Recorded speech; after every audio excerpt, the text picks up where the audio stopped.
After my wife passed, my daughter declared, "The house belongs to us now." I just smiled and rewrote the will. 6 months later they discovered the house had a brand new owner. It wasn't them. Family story. I still remember the exact moment the words left her mouth. We were standing in the living room of the house my wife Margaret and I had shared for 41 years. The same house where we raised our 2 kids, where the wallpaper in the hallway still showed the faint pencil marks of growth charts, where the oak tree out front had watched every birthday and every Christmas. Margaret had been gone only 3 weeks. The funeral flowers were still in a vase on the side table, starting to brown at the edges. My daughter Lauren stood with her arms crossed, her husband Derek right behind her like a shadow. My son Kevin was leaning against the doorway, quiet as always. Lauren looked at me with that same expression she used when she was 16 and wanted the car keys. "Dad, the house should belong to us now. You can't stay here alone. It's too much for you. We can take care of everything." I didn't argue. I just smiled. The kind of smile that doesn't reach the eyes. Then I said I'd think about it. That night, after they left, I sat at the kitchen table with Margaret's old stationery and a pen that still had her fingerprints worn into the barrel. I rewrote the will. People think grief makes you soft. Sometimes it just makes you clear. Margaret and I bought this place in 1985. A 3-bedroom ranch in a quiet suburb outside Columbus, Ohio. We paid more than we should have because Margaret fell in love with the screened porch and the way the afternoon light came through the kitchen window. We scraped and saved. I worked double shifts at the plant. She took night classes and eventually became a school librarian. We raised Lauren and Kevin here. We watched the neighborhood change around us. Young families moved in, then those families grew older, then new ones arrived. The HOA meetings got longer. The property taxes climbed. But the house stayed ours. When Margaret got sick, the last 2 years turned the place into something else. Hospital beds in the living room. Pill bottles lined up like soldiers on the counter. Nurses coming and going. Lauren lived 40 minutes away and visited when it was convenient. Kevin lived closer but worked long hours and kept his distance.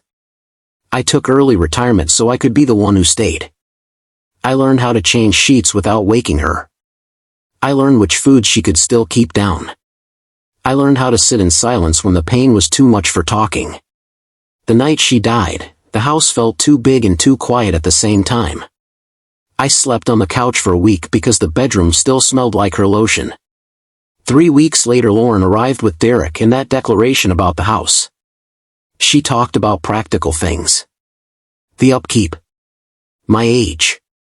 How the place needed a family living in it, not an old man rattling around alone. She mentioned that she and Derek had been looking at houses in the same school district for their kids. She said it would be easier for everyone if I moved into a smaller place, maybe a condo near them. I listened. I nodded.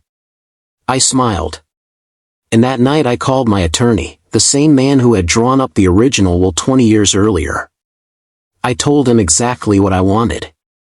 6 months is a long time when you're waiting for the other shoe to drop. Lauren checked in more often after that conversation. She brought casseroles. She asked about the gutters. She suggested I start sorting through Margaret's things so the process would be easier later. Derek offered to help with yard work on weekends. Kevin stayed mostly quiet, but I could tell he was watching. I kept the house the way Margaret liked it. I watered the plants. I mowed the lawn myself even when my back complained. I sat on the screened porch in the evenings and watched the neighborhood kids ride bikes the same way ours once did. In the 5th month I signed the papers. The attorney handled the rest. The new owner was someone Margaret and I had talked about in the quiet hours when the nurses had gone home and the pain medication made her honest. Someone who had shown up when it mattered. Margaret's younger sister, Diane, lived 3 states away. She had never been wealthy. She had raised 2 kids on a teacher's salary after her husband walked out. She had driven 12 hours to sit with Margaret during the worst of the treatments. She had taken unpaid leave to help when I was exhausted. She never asked for anything. Not once. Margaret used to say Diane was the only person who still looked at her like a sister instead of a patient. I left the house to Diane. Free and clear. Taxes paid for the first year. A small fund set aside for repairs. The will was airtight. My attorney made sure of it. I didn't tell anyone. Not Lauren. Not Kevin. Not even Diane until the paperwork was finished and the transfer was complete. I just kept living in the house like nothing had changed. I wanted those 6 months. I wanted to watch the seasons turn one more time in the place Margaret and I had built. The day they found out started ordinary. Lauren called in the morning to say she and Derek were coming over with the kids for Sunday dinner. I said that was fine. I made the roast the way Margaret used to. Potatoes. Green beans from the freezer. The good china because it felt right. They arrived around 4.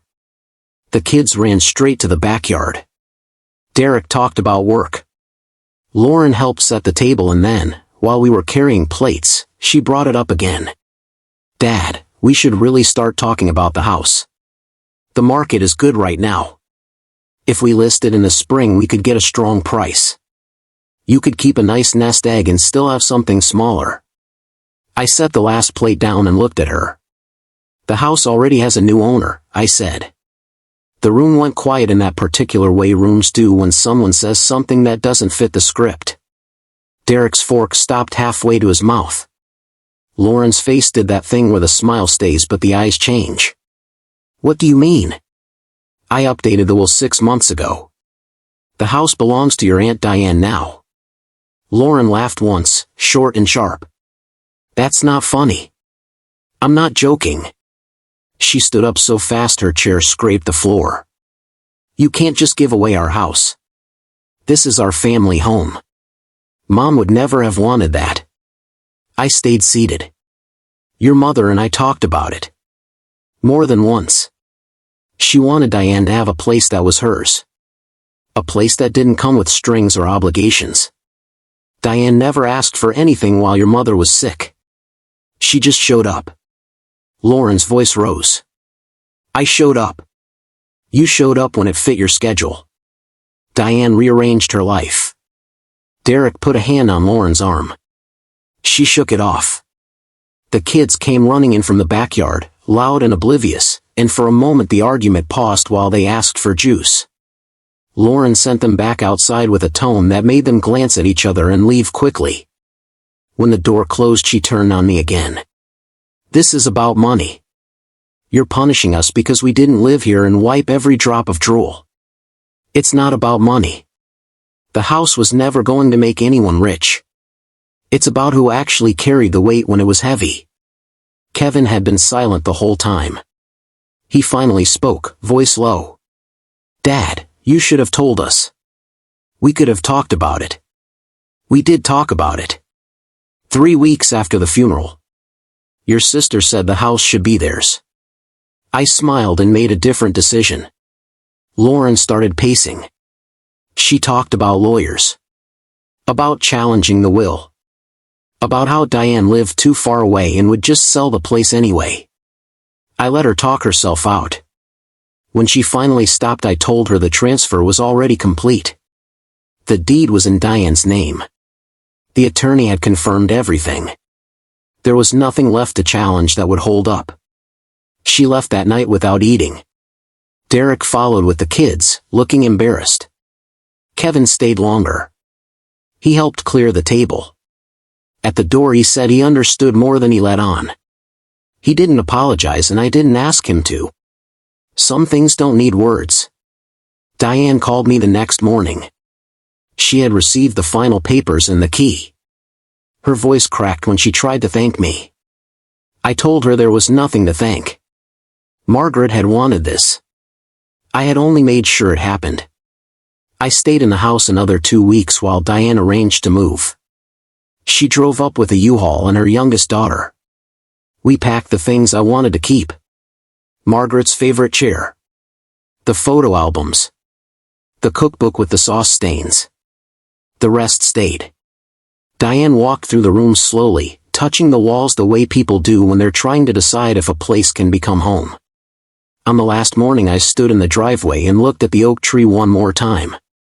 The same tree that had held the tire swing when the kids were small. The same tree Margaret used to sit under with a book in the summer. I handed Diane the spare key and the garage door opener. She hugged me hard and promised to take care of the place. I moved into a small apartment closer to the plant where I used to work. It's quiet. The neighbors are mostly older. I have a balcony that gets the same afternoon light the kitchen used to get. Sometimes I drive past the old house when I'm out running errands. The lawn is still neat. The porch still has the same chairs. Diane has put up new flower boxes. The kids from the neighborhood still ride their bikes past it. Lauren and I speak less now. Birthdays. Holidays. Careful conversations that stay on the surface. Derek sends the occasional text with photos of the grandkids. Kevin comes by more often. We sit on my small balcony and talk about work and the weather and sometimes about Margaret. He never brings up the house. I don't regret what I did. The house was never just walls and a roof.